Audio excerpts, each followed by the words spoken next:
Hello po Earth Sign, Capricorn, Taurus, and Virgo. Kumusta po kayong lahat? Okay, so Earth Sign, maraming salamat po sa walang sawang pagsubaybay sa ating pong mga reading.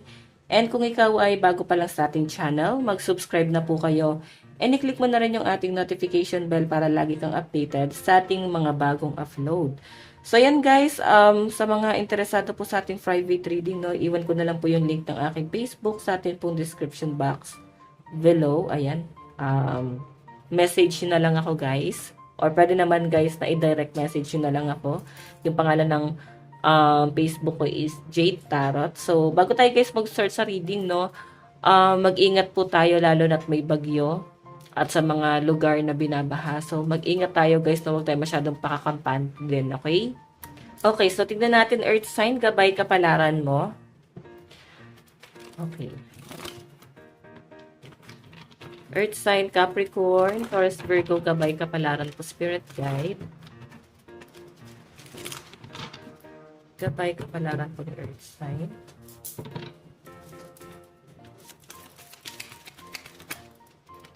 So guys, meron po tayong Knight of Coins. Responsible, consistent, and hardworking.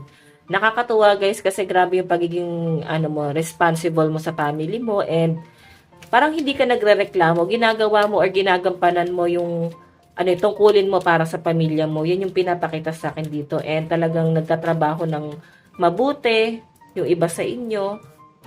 Okay? Para makapag-provide sa family. So, yung iba sa inyo, pwede ikaw yung breadwinner, then parang okay lang, no? Kasi nagtatrabaho ka talaga ng maayos dito, guys. And nakikita ko nga sa energy ng mga earth sign na nandito, sobrang nag-enjoy ka at masaya ka sa ginagawa mo.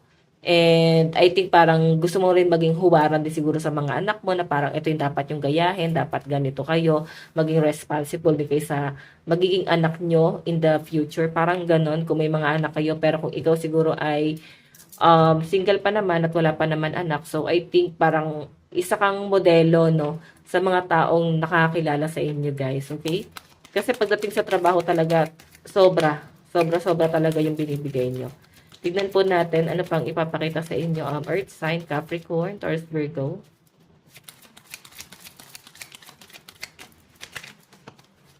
Okay, so guys, meron po tayong the Tower. Naku, mukhang biglang may nagpabago.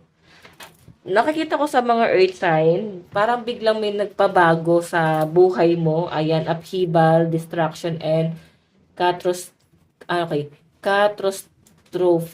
parang yan. Okay, so siguro may nangyari dito na parang bigla kang natakot, bigla kang kinabahan. I think isa to sa nagiging hadlang ngayon sa buhay mo na pwedeng masira niya yung buhay mo or masira niya yung diskarte mo. Pwedeng pagdating to sa love. Okay, siguro itong taong to guys, kung ex mo yan or pwedeng sa relationship mo, kung magkasama pa kayo, pwedeng may ginawa siya sa inyo kaysa parang earth sign, hindi mo pa rin maialis talaga sa sarili mo o hindi mo pa rin siya talaga guys matanggap. So parang nasasagap mo nga sa inyo guys, masyado ka nagiging conservative, no? Okay, mahal mo yung taong yan pero siguro hindi mo makalimutan yung mga kasalanan niya sa inyo. Kaya parang nagiging conservative yung mga earth sign na nasasagap natin dito guys. Okay? So the tower kasi guys, alam mo kahit sabihin natin na napaka responsible mo, ginagawa mo ang lahat para sa family mo. Ayan, siguro to sa mga magulang mo to eh. Piling ko mga single yung nasasagap natin dito. And ito person mo na parang pwedeng nag-cheat sa'yo. Okay? And gusto niyang bumalik sa buhay mo. Nandito kasi someone na sumira talaga sa buhay mo at sa mga diskarte mo sa buhay, guys. Okay? And nasasagap ko dito, guys. Pwedeng ialis mo na to. Okay, ialis mo na yun sa buhay mo. Kasi kung magpapatuloy lang na ganyan na magkasama kayo, tapos ganito naman yung sitwasyon. So, pipilitin mo pa ba? Baka hindi naman na siguro guys, nararapat na. Okay, huwag mo nang pilitin pa yung sarili mo dyan sa bagay na yan. Kung hindi mo na talaga kaya na makisama guys. Okay, tingnan pa natin. Ay, iba naman sa inyo guys, pwedeng hindi naman talaga yung partner mo. Pwedeng mga magulang niya, mga magulang mo na pwedeng sumisira eh. Pwede nagiging hadlang dito sa pagsasama yung dalawa. Okay? Parang siguro nakikisama siguro iba sa inyo. Nakikisama sa bahay. 'Di ba? Wala kayong sariling bahay. Mahirap kasi talaga guys pumasok sa relationship ng nakikisama. Tingnan pa natin. So guys, meron po tayong Five of Wands, 'di ba? May pagtatalo talaga oh. Five of Wands. So expect mo baka may kaguluhan, pwedeng conflict, di naman to sa family, pwedeng sa trabaho baka may kaguluhan, pwedeng may sumisira, pwedeng alam mo yun, parang sumisip-sip sa boss. Tapos parang ikaw yung punteriya. Okay? So, ayan o, may makakaalitan or baka may nakakaalitan na talaga mga earth sign. Yung iba naman sa inyo guys, pwedeng ano to, kung wala naman pag-aaway, baka normal lang talaga na kung magsalita is parang pasigaw, o parang lagi nag-aaway. Pero normal lang yun guys, no? Pwedeng hindi nyo naman talaga guys kaaway. Pwedeng ganun lang talaga sila mag-approach. Kaya parang kailangan nyo na earth sign makasanayan. Okay? Tignan pa natin.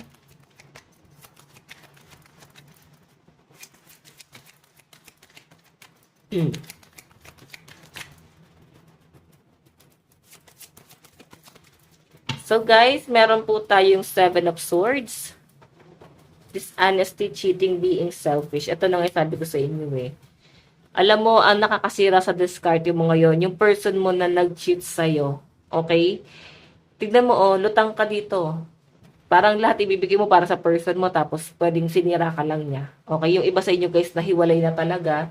Nakikita ko na parang ginawa niyo naman ng lahat para maging maayos itong pagsasama na to. Pero talagang nauwi pa rin siya guys sa ending. Okay? So, sabi ko sa inyo guys, pwedeng makasira sa inyo. Focus ka na lang muna sa sarili, na mag-self-love ka na lang muna. Okay? Kung papapasukin mo na naman sa buhay mo tong taong to, ano na lang matitira sa inyo guys. Okay? Pwedeng sa itong nakakaalitan mo, ex mo, may makakaaway ka daw, pwedeng magre-reach out sa inyo. Tingnan pa natin. Advice. Pwedeng hindi pa siya guys ngayong araw, pwede sa mga susunod na mga araw. Kasi ang nakakita ko sa kanya, medyo mabagal oh. Wala siyang lakas ng loob, Seven of Swords. Okay, pero i-approach ka nitong taong to. Hahanap lang to ng tiyempo. Okay, so earth sign, meron po tayong the answer you need are coming. Diba?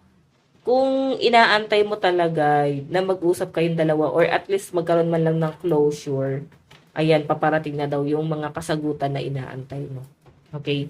So guys, ito lang naman po ang inyong reading. Bukas po ulit. God bless and love you all. Bye-bye!